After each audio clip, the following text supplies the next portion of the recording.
Olá, meus amigos, sejam todos bem-vindos ao nosso programa Inspiração Divina, Tesouros Espirituais de nossa Igreja Católica, trazendo até você os textos escritos nos primeiros séculos de nossa Igreja pelos nossos santos pais, os pais apologetas, os padres apostólicos, enfim, aqueles que tiveram contato com os apóstolos, contato com os evangelistas. E esses escritos foram guardados, estamos trazendo para você, para mostrar a riqueza de nossa Igreja Católica. E estamos conhecendo os textos de Santo Irineu, bispo que principalmente era um padre apologeta ou apologista, que defendia a fé cristã, a fé católica, contra as heresias, principalmente dos gnósticos.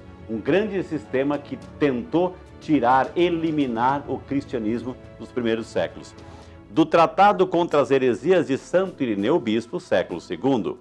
Através de figuras, Israel aprendia a temer a Deus e a perseverar em seu serviço.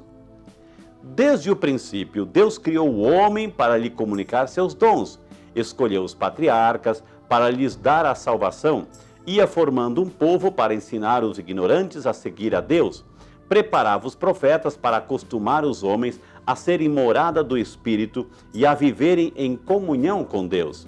Ele, que não precisava de nada, oferecia a comunhão aos que dele precisavam. Para os que lhe eram agradáveis, desenhava como arquiteto o edifício da salvação. Aos que nada viam no Egito, ele mesmo servia de guia. Aos que andavam errantes no deserto, dava uma lei perfeita. Aos que entravam na terra prometida, concedia uma herança.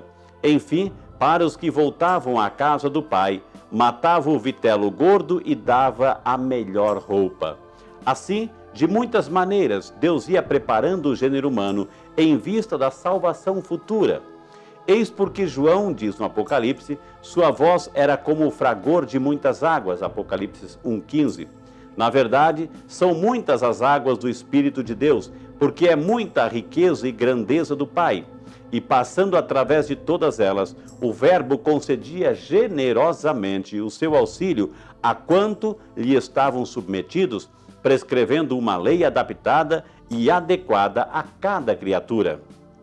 Deste modo, dava ao povo as leis relativas à construção do tabernáculo, à edificação do templo, à escolha dos levitas, aos sacrifícios e oblações, às purificações e a todo o restante do serviço do altar. Deus não precisava de nada disso, pois é desde sempre rico de todos os bens e contém em si mesmo a suavidade de todos os aromas e de todos os perfumes, mesmo antes de Moisés existir. Mas educava um povo sempre inclinado a voltar aos ídolos, dispondo-o, através de muitas etapas, a perseverar no serviço de Deus.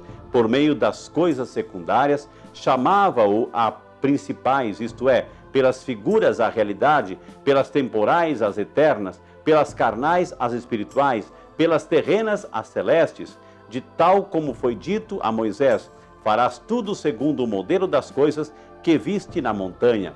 Êxodo 25:40. Durante 40 dias, com efeito, Moisés aprendeu a guardar as palavras de Deus, os sinais celestes, as imagens espirituais e as figuras das coisas futuras. Paulo também disse, bebiam de um rochedo espiritual que os acompanhava, e esse rochedo era Cristo, 1 Coríntios 10:4. E acrescentava ainda, depois de ter falado dos acontecimentos referidos na lei, essas coisas lhes aconteciam em figura e foram escritas para nos admoestar e instruir a nós que já chegamos ao fim dos tempos. 1 Coríntios 10:11. Por meio dessas figuras, portanto, eles aprendiam a temer a Deus e a perseverar em seu serviço. E assim, a lei era para eles, ao mesmo tempo, norma de vida e profecia das realidades futuras. Palavras da Santa Igreja. Demos graças a Deus.